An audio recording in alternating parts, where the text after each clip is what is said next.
Hi everybody, this is your first little lecturette for the class. I'm calling it that because it's just going to be a short little demonstration on some of the things that you should have been picking up for the first few weeks of the class. I have now posted your midterm study guide, and if you'll take a look at that over the next couple of weeks while you're reading through your chapters, I think that that'll help you determine what types of items are going to be on that midterm exam. Maybe it'll make you a little bit less stressed out about it. That's what my hope is.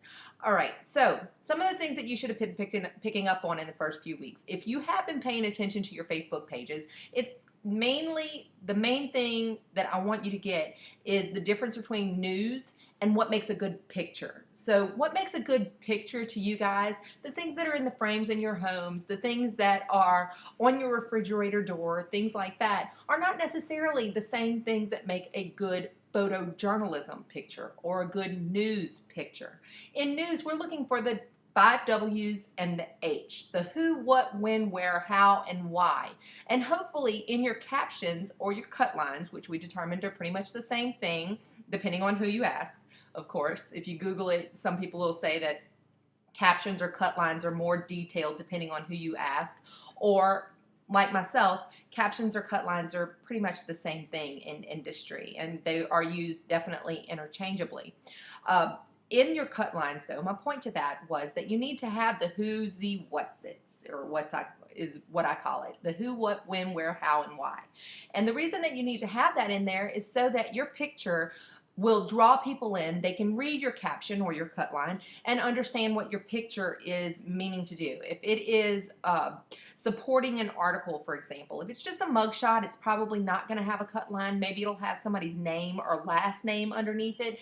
But in your regular, normal news type pictures, you're going to have cut lines that explain the who, what, when, where, how, and why.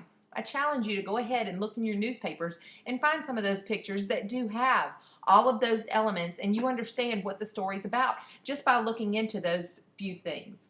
Another thing that I want you to pay attention to is that we are looking at the news portion of this. That's why I've been asking a bunch of you guys, how would this measure up to a feature story? Or how would this measure up to a news story? What is the news? What is the story that's involved with your picture? I want you guys to think through those things, because just because puppies are cute don't mean that they make it into the news. So think about this class in terms of news. It's photojournalism, not just taking pictures. And we need to make sure that the things that we take pictures of actually represent our journalism skills or our ability to recognize and understand what news is. And with that, when you're reading, make sure that you understand the difference between spot news versus maybe going on an assignment for news, for a picture that is general news, for example. Spot news is something that you're going to happen upon, or something that's going to grab your attention because it just happened, you need to go, you need to take care of it. And general news, on the other hand, is going to be something that is planned, maybe a function of some sort, or just a regular meeting that happens at the same time every month or every week. You're going to cover that. So that's the difference between the two if you're a journalist. And if you're a photojournalist, it works the same way. Now, you also need to understand that photojournalists are typically journalists now. A lot of newspapers are actually laying off their photojournalists or people who just take pictures and going with making their journalists take pictures for their stories. Obviously, in this economy, we're laying off people who are just taking pictures, and they need to have a multi-skill set, or they need to understand how to write as well as how to take pictures. So a lot of people also have the misconception that taking pictures is really easy. Well, hopefully you guys have learned in the first few weeks of class that you have to tell a story with your pictures, that you have to support stories with your pictures. It's not just taking the shot that's going to get you the grade in this class. Now, if you've also been posting your pictures, you understand that I'm giving full credit right now to make sure that you guys are kind of understanding what the course is about and how to take good pictures and how to get to make sure that you are focusing on the assignment at hand. And in coming weeks, a couple of times I'm going to actually give you an assignment and say, here's the picture that you need to take. this time. It's going to be of a general nature. You'll be able to get to it. Probably the hardest assignment of the entire semester was the profile pics, because you actually had to depend on someone else to come and take the picture of you, and you had to take the picture of them. And the reason that I did that, although some of you had a hard time with it, is so that you'll get to know each other in class, and so that you'll actually work with somebody else who's learning the same concepts as you are, and try to implement those together and try to learn from each other as well. Because you certainly don't want to take a great picture of somebody and have them take a lousy picture of you. So you're going to demand a certain amount of expertise from them, hopefully, and we're going to be doing some more of that in the coming weeks, so that you understand how to work with photographers, as well as how to work with subjects in your pictures. Other things that I need you to remember in these first few weeks of class is kind of just understanding what makes a good caption. Now, I posted online I think I pointed to a Poynter article, actually pointed, right? I pointed to a Poynter article that explained what makes a good caption, or what makes a good cut line. And guys, if you ever read a lead of a news article is the first paragraph, maybe the first couple of paragraphs in an article, and it explains what the article is about. It's kind of your hook for the article. It drags people in and says, here are all the important elements of this story, and this is why you need to continue reading. And that's what this part is. That's kind of what this part is about, okay? The cut line is your lead for your picture. You can kind of think of it as having all of those elements so that you drag people into your story. And that's your job as a photojournalist, is to drag people in. And if you'll notice, when you're ever reading newspaper articles or paying attention to something in the news, you go for the pictures first. Your eyes immediately go for those pictures. In my visual communication class, I always talk about that eye element, the thing that drags your eyes into the picture. And everything needs to have that element. Same thing in your stories. You need to drag people in. You need to tell them why they need to continue reading. And you need to promote the story, all right? And I don't mean that through an advertising kind of angle. You're not interested in trying to grab people and manipulate them. You're trying to make them understand why this story is important to them. All right, so pay attention to that. Another thing that you want to do is understand the difference between planning a shoot versus actually running into the news and taking a picture and still getting a good picture.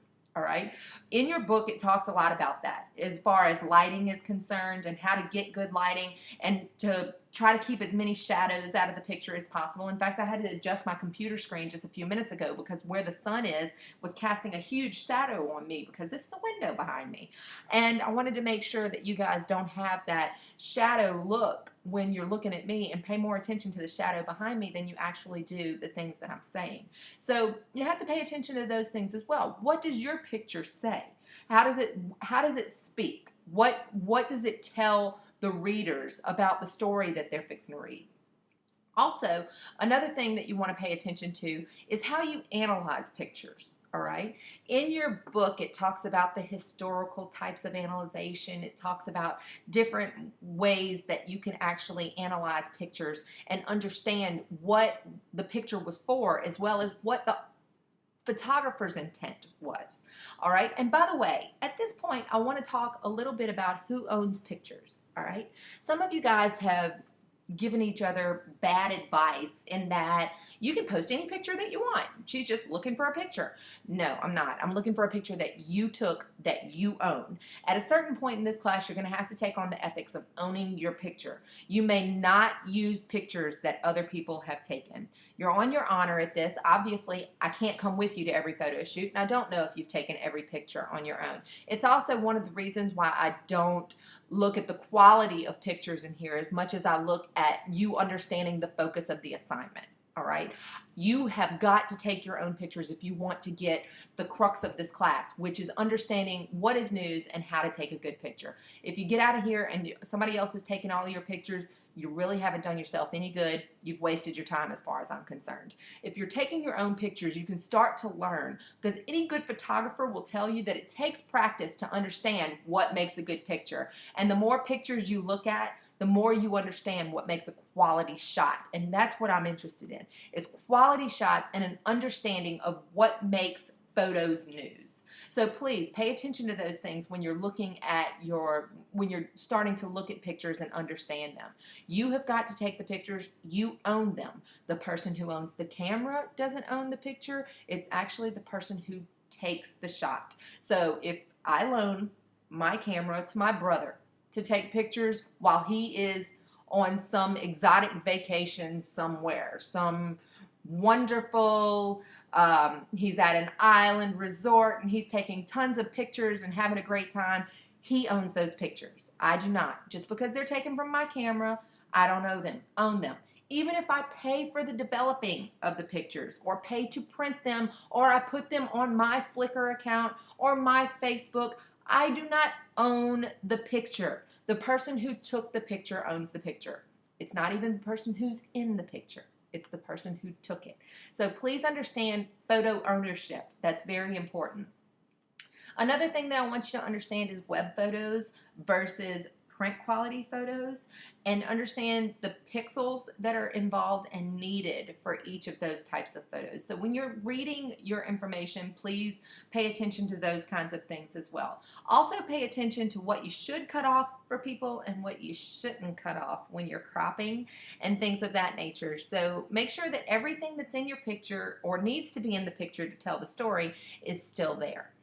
All right, if you guys have any questions in the coming weeks, please do not hesitate to email me or post something on Facebook. That's worked out really well. Hopefully you guys are using that as somewhat of a discussion board with each other as well as with me to understand what the assignment is supposed to be for the week and how you're supposed to be implementing that into your learning. I think that this is working real well. I'm already seeing the cut lines improve. I'm already seeing the quality of the pictures improve, and I'm already seeing you guys take it ownership in your own pictures and really being proud of the things that you're putting online. So keep up that good work. Use your imaginations in the next coming weeks, because I'm not always going to give those easy fives, okay guys? Things are going to get tougher in the coming weeks. Start learning. Take this seriously. I think that this is going to be a great class continuing forward, and I'm very much looking forward to seeing the rest of your pictures.